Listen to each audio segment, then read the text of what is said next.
A beautiful, beautiful day today. It is Monday, December 19th, 2011.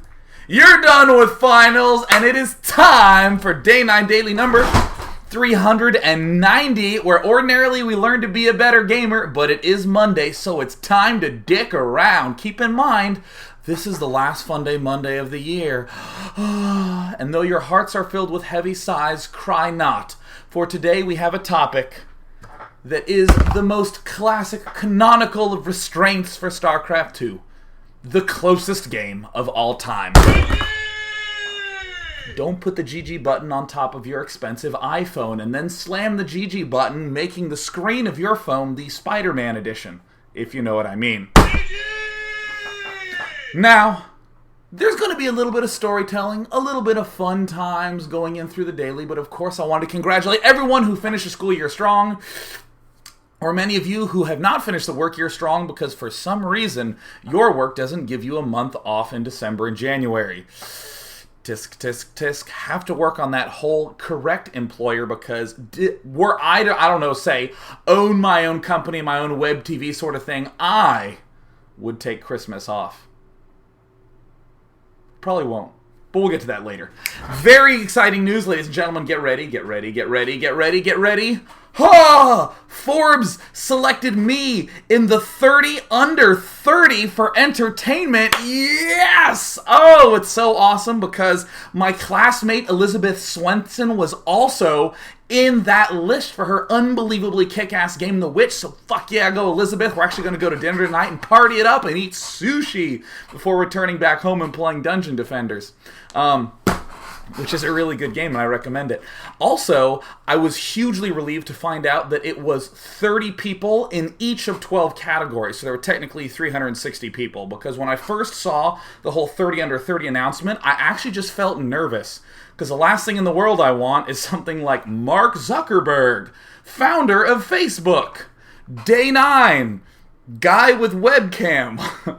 This 26-year-old helps raise awareness for water problems in Africa and helps get them the support and aid they need. Day 9 talks about a video game every day, and he travels to also talk about that video game. You know, I was a little concerned that there might be that imbalance there, and as we know, I don't believe in imbalance. So fortunately, Forbes did right by everyone, and just putting me next to Jaden Smith and LeBron James. Those two equally footed people to eye. So let's go ahead and jump right into the Day 9 Daily topic of the day, the closest game of all time, and it begins way long ago with a story. Once upon a time, I had a friend named Tristan. Now, I still have this friend Tristan, but that also doesn't make my story a lie thus far. And Tristan would submit to me games such as the following. Notice I enabled the sound and everything was good. Now, let's pretend it's not Funday Monday, and Tristan has just sent me a game. This is a 1.3.2 replay, so you'll notice weird things like the extra expensive ground upgrade. What on earth is that? Oh my goodness. We're seeing High Winds employ a strategy originally popularized by Morrow. We're going to see him do the Ling Baneling drop style. There's the ventral sacks. We see no sign of any sort of pneumatized carapace, which is recently something that I learned how to say. I used to think it was pneumatomized. But of course, when you're young, you don't learn how to pronounce things in StarCraft 2. You say things like Zealot if you have just started StarCraft 2, or if you're Artosis. You say things like Satellite instead of Observer. I even knew an individual named Mike who used to call Mutalisk Mullahs. And that is damn shameful. It's important to be able to say things like chitinous plating in a cast, so you sound scientific, educated, pneumatized carapace, speedy overlords. I really would appreciate if this was just Overlord Boost, Overlord Nitro packs or something, like 4-wheel drive for Ultralisks. So Tristan has a general tendency to just be a little bit over-aggressive in his games. And when we were talking about this, we were trying to figure out what are some things he could do. But, you know, he opens up with his usual push. This is all looking good. And, oh, 2 force fields at the ramp. Because if there were any units there, they wouldn't be able to get down. If there were any units there. If there were. But basically, here's 100 energy that Tristan just gave to a charity. In the meantime, it looks like we do see that there's some Zerglings trying to counterattack. We see another force field that's successfully blocking the probes from building another cannon. I don't know. He's a charitable man. It's holiday time. It's that time of year. Excellent. Looks like Spire is going down by high winds, wants to prepare for that little contingency should any Colossi begin popping out. And of course, this was in the era of the 1.3.2 patch when, of course, Zergs were crying left and right that there was no way ever to beat Protoss. And we're going to see Tristan do kind of a remarkable thing. He's going to lose multiple times in one game. Now, just for the record, my friend Tristan is a little bit shy. He's a much quieter person. He likes spending time with the new Zelda game and his two cats, Edgar and Sabin. So I figured I might break him out of his shyness by not telling him when I displayed 2 of his replays back-to-back in front of 10,000 people live and, 100,000 extra or so on the archives. So, Tristan, happy Christmas! Woo! Carissimi! Excelente. And yes, he did name his cats after Final Fantasy VI characters. So Tristan's going to begin this expansion by blocking the expansion. He's going to try to kill off his own pylon, but he is unable to do so because there is a Zergling in the way. And while this whole crisis is going on, we end up with sort of a remarkable, fun side effect of the good old, Baneling drop type of play. And that is the Baneling drop. You see these overlords starting to sneak their way on over? Yes, these poor, juicy, sad probes.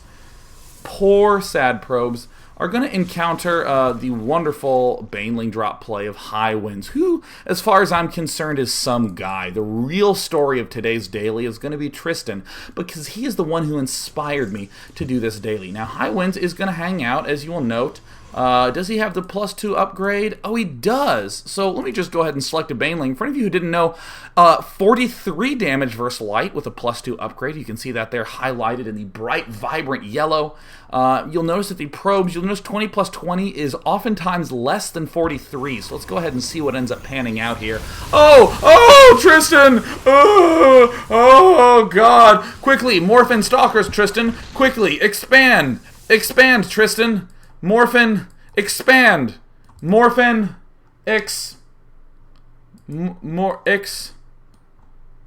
Morphin the kill the pylon. Kill the pylon. Excellent. Let the pylon die. Do not pull back to defend. Maybe. Oh, Tristan manages to escape. Excellent.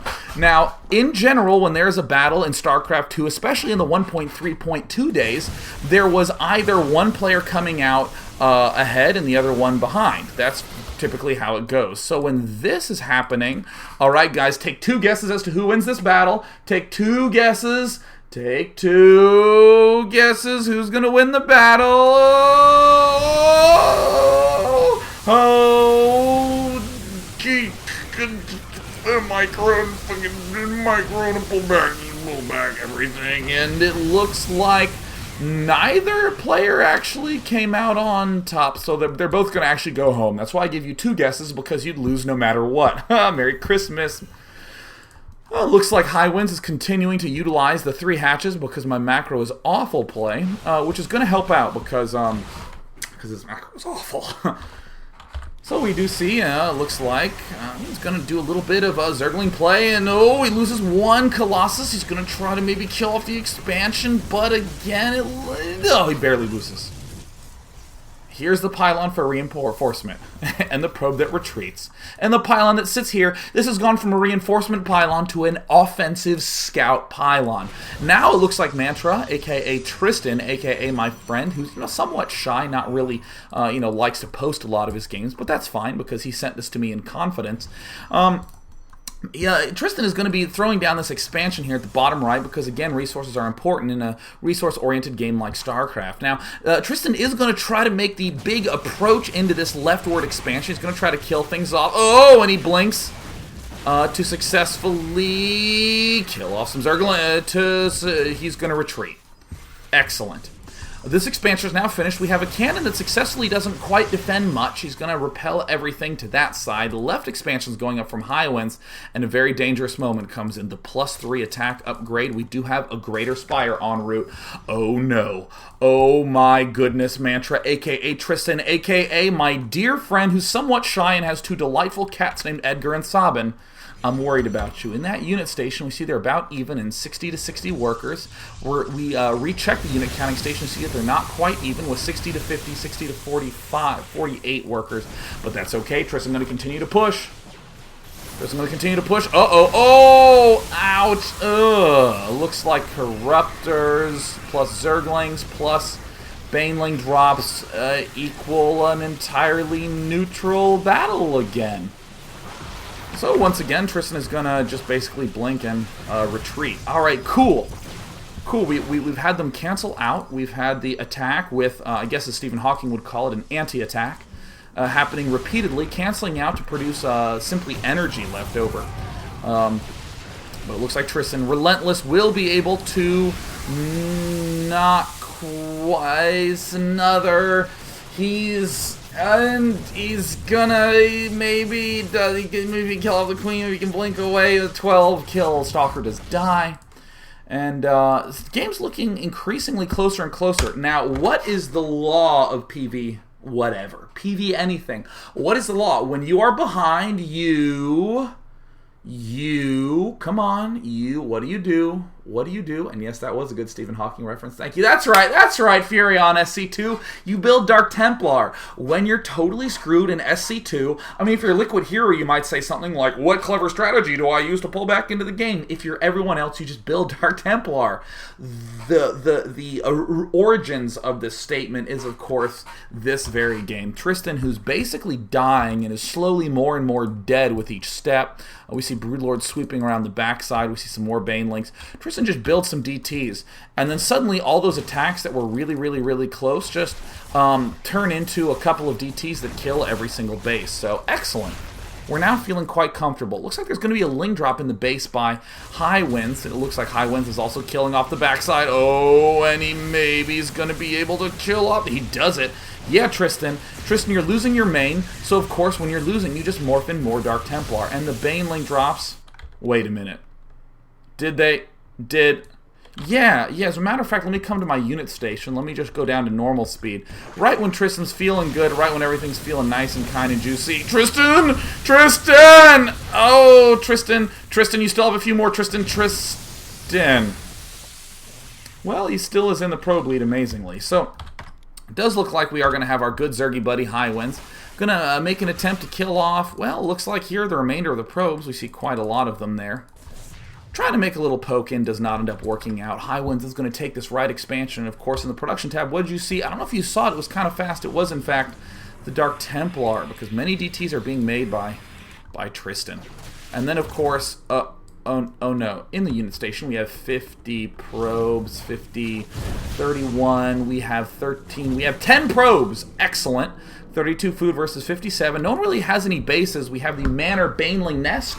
The Baneling Nest is, of course, successfully blocking that expansion. Tristan's going to come up with a smattering of units, not too many. I guess I'll call this a teaspoon of Protoss units to advance in towards the expansion.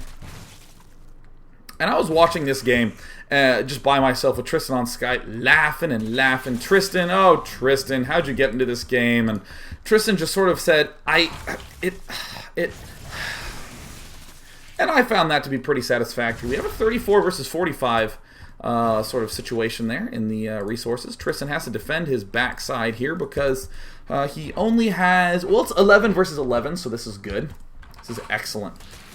High Winds got to be careful. It's a lot of mana saved up here. He's going to Fungal Growth. He's going to throw down some Infested Terrans. He's going to Fungal Growth. There's a DT. Tristan doing his one of each unit build, and Cuddling is actually not an attack type implemented by Dustin Bratter. He thought that didn't quite suit the Zerg narrative of killing beasts from the Molten Planet Char, and just sort of removed that. Looks like the Roach Warren placement, not so good for High Winds. Going to move in here with his only Archon DT force versus the only Infestor force of High Winds and the remaining expansion. Does get taken out. Sigh. Here feels impossible to beat Protoss. I'd be careful, High Winds. You're at 30 food versus 29 food. I'd be a little bit careful. Maybe it's the force fields. Maybe they're just a little bit too imba. You don't even know. Zerg is so annoying. Tristan, and of course we go to the APM tab. Tristan is currently playing the game of his life. trying super hard. More infested Terrans plop on down. No mining. 30 food versus 21. He's not out of the game yet. He does have these burrow infestors, and Tristan is a little leery to even build a single observer. Just going to go ahead and keep this one that he had alive right at the start. And, got to be a little careful. Drones coming in. And Tristan successfully sacrifices an Archon for temporary units that only have energy. Highwind's trying to run away. Tristan with the Dark Templar. If you're behind, build DTs. And, he manages to snag it up. Burrow, kill off the Observer. Overseer, Corruptor, Infestor. You can't detect the burrowed Infestors. Seriously, I kid you not. This is so hard to beat. So he's going to park himself up here. Honestly, Zerg is depressed. You see what he did there? He turned his emotions into an ID that most Chinese or Korean players would take. Honestly, Zerg. And, and he gets the queen into the fray. That's good because this queen, keep in mind, does indeed have the transfuse ability. And there's Tristan with another sacrificial Archon. The queen burrows. Unburrow the queen. Unburrow the queen. I guess you can keep it burrowed. All my games end like this. Do they really? Do they really? 3 Stalkers, 1 Archon, 3 Dark Templar, Highwinds with the frown. And he's done. He's done with the game. Highwinds has left. Mantra is victorious. Yes, Tristan, get him. But honestly, Zerg, what do you think would happen? And of course, I started to think, Tristan, have you ever played any other close game? Tristan proceeds to start sending me basically like 1 a day. And let me actually go to my email and look up Tristan's email address. Because I'm a commentary and I'm used to the lucid rambling thing, I almost said his email address out loud, but I didn't because I'm awesome. Let's go ahead and read read some of his email titles. ZVP Balanced, Proof Inside. Another email that's titled, In which a young man embarks upon a quest to play the worst possible game that still results in a win. Behold the hamburger. I don't even know. Oh, that's actually a picture of a hamburger. He sent me a photo of a really great hamburger. There's another one that said, You can't all in God. That was good. A saga of love and loss, told in a style both comic and tragic. That was the replay that we just saw. And the Lord saith unto Moses, Thou shalt build DTs. This is a great one. Stopped clock twice a day. I hope you catch that reference. Yeah, I mean, he just kind of says the great... Yeah, all right. Actually, let me... Everyone wants to see a photo of the hamburger. Let me see if I can get a photo of it. Download. Let me go ahead and save file to desktop. Let me go ahead and computer, desktop, image. Guys, this is a good-looking hamburger. This is something special. So, Tristan sends me these stupidly close games nearly every day, and he sort of continued in this general theme. Let's go ahead and try to find one of those games that he submitted. We actually recently did one of these. Excellent. This is a recent game that we did in a serious Day 9 Daily, but I don't think we got quite the chance to talk about how stupid it was. In the bottom left corner, we have Folkska. And in the bottom right, we have Mantra. Now, let's go ahead and just breeze through the start of this, so that way we can hop into some of the user-submitted games of the day. Folkska begins with a hearty fuck PvP. A good way to begin the holidays. You know, you can say Merry Christmas, you can say Happy Holidays to be a little bit more religion agnostic in your statement, or you can just say fuck PvP to just sort of really hammer home some of the issues you've been struggling with in your daily life. Tristan going to get the Gateway, followed by Gas. Obviously, we see Folkska doing the identical play. Going to go ahead and interestingly cut probes in favor of... well, he actually just cut probes because he forgot, and that's fine too. Now, Tristan is going to be getting the double fast Gateway, so that way he can get 2 Stalkers up. He chrono boosts 1 Stalker a little bit too fast, so he ends up with this sort of choppy timing. He gets an early gateway that can't quite do much. No big deal. The important thing is 3 gateways, right? The important thing is 3 gateways. And here comes Tristan moving out with his Stalkers, ever so Stalker-like.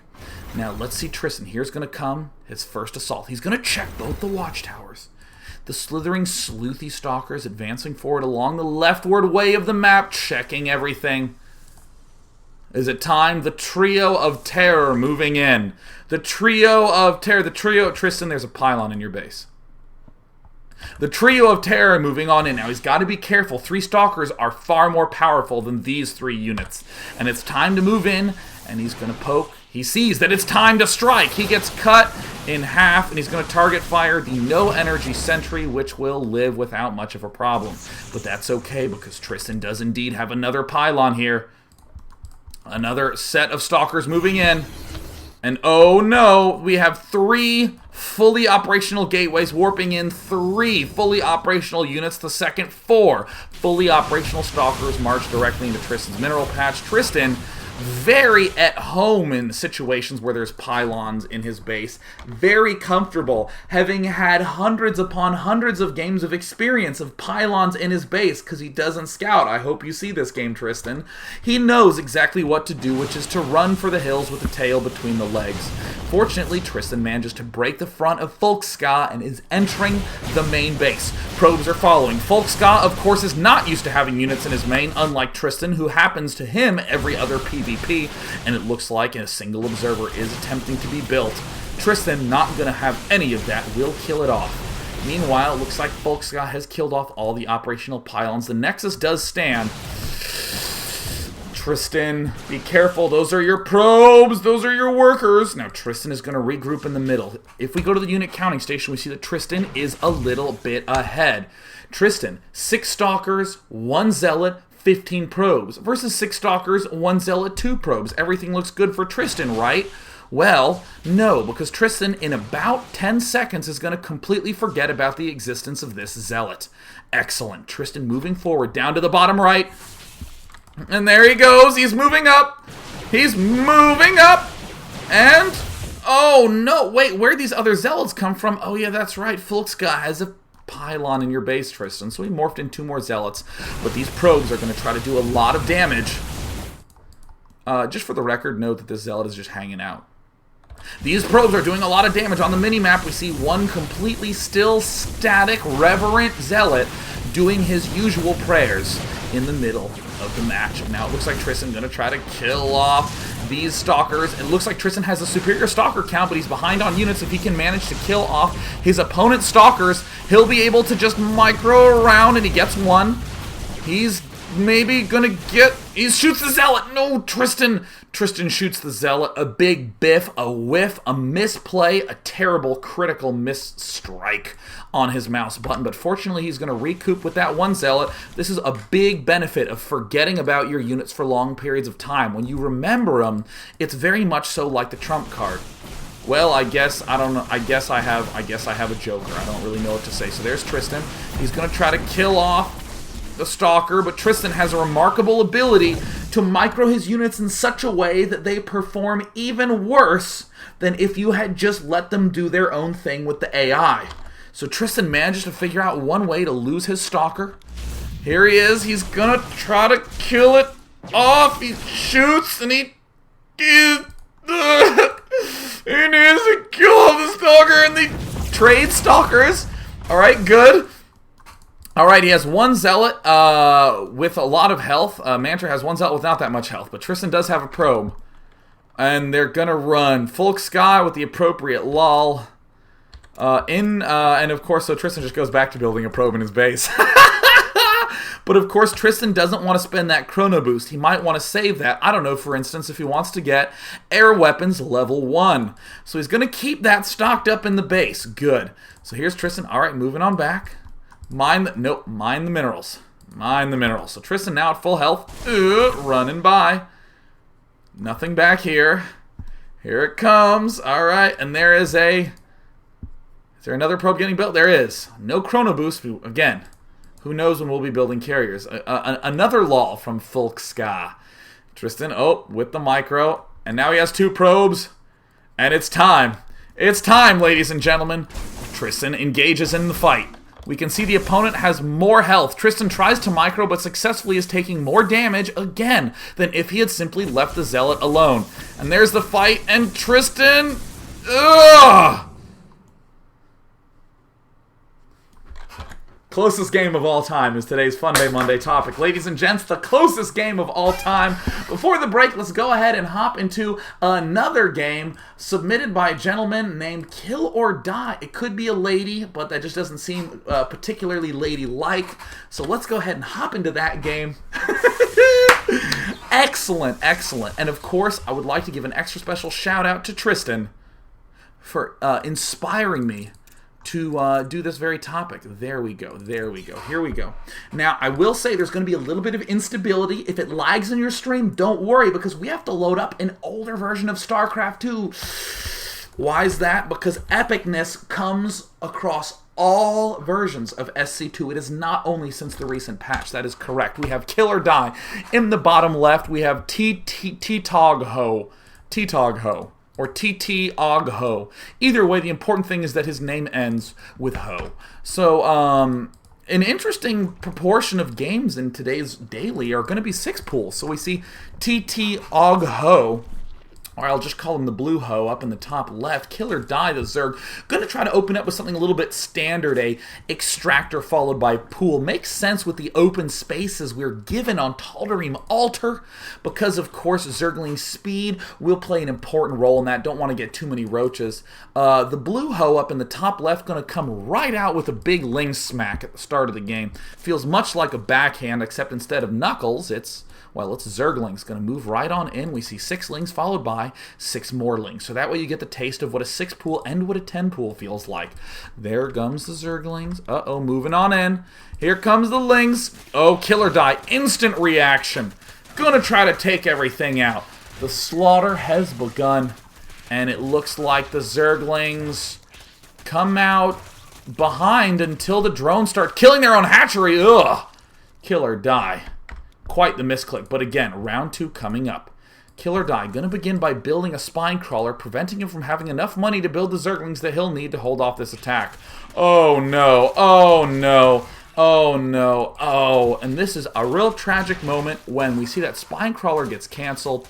The drones begin to enter into the fray. We see another set of Zerglings being produced, and the game is all but lost for Kill or Die, until you realize that there is a spine crawler building in his opponent's base. Now, this is a common tactic, and the basis of building a spine crawler in your opponent's base, I actually don't even need words to explain. I only need my hands.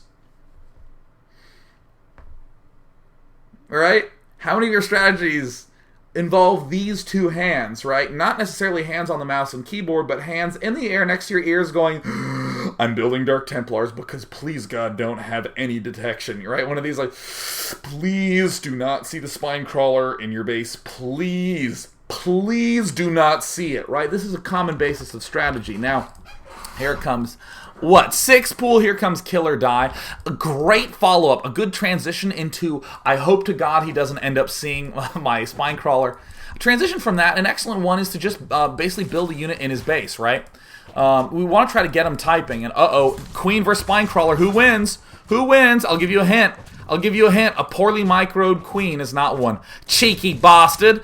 Here's the queen continuing to relentlessly engage in battle. What a stupid queen. Don't do that, queen. And it looks like Lings rallied right on past each other. Looks like the Zerglings from the Blue Ho. He's trying to work away at these hatches. Here it comes. Oh no, the Zergling counterattack by Kill or Die. Oh, he's going to try to kill off drones. Oh no. Oh, tragically down to 0 food. Kill or Die. Not looking so good. Zergling's starting to kill off all these units in the base. But oh no, oh no. Oh, Kill or Die with the GG until, uh-oh, GG. Let it poke out for a bit. Now, taken out of context, this can be a potentially dangerous phrase to say, I don't know, say in line at a McDonald's, but in StarCraft 2, this is fine. This is nothing wrong at all. Just let it poke out for a bit. It's just sort of a casual, spine crawler-centric reference. Now, there's always a dangerous moment when a Zerg building dies, and you have to deal with the broodlings that pop out. Let's go ahead and back up. See, this moment in gameplay. Good. Run! Run! Get out of there! Get out of there! Oh, excellent. And now suddenly, oh my god! Just finished. Okay, now did anyone look at this with me? Did anyone look at this with me? Alright, look at that. 270 minerals, 270 minerals, 270, 280, 285, 289, 305, and it dies. Woo! Alright, kill or die. Again, microing against the broodlings. Micro, micro, micro. Excellent. So it does look like, To-Go-Ho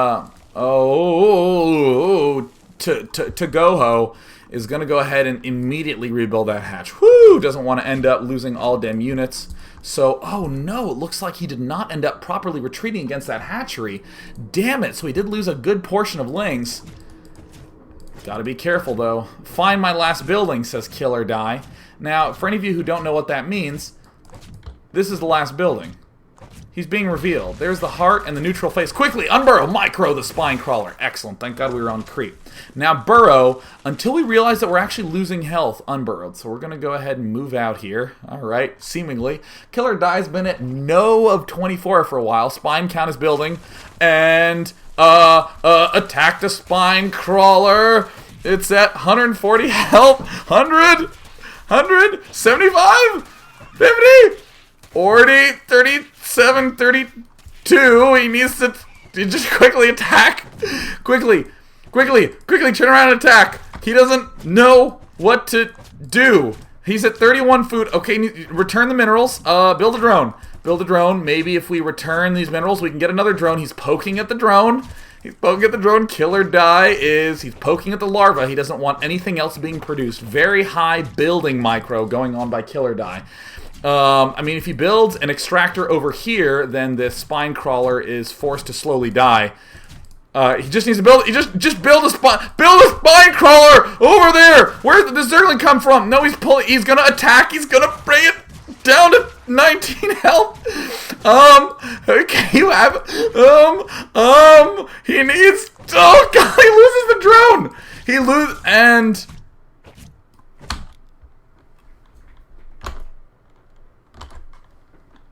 Ladies and gentlemen, welcome to the closest games of all time. We have just concluded part 1 of Day 9 Daily number 390. We'll be back in 5 short minutes. Hell, let's just make it 3 short minutes for more stupidly close games.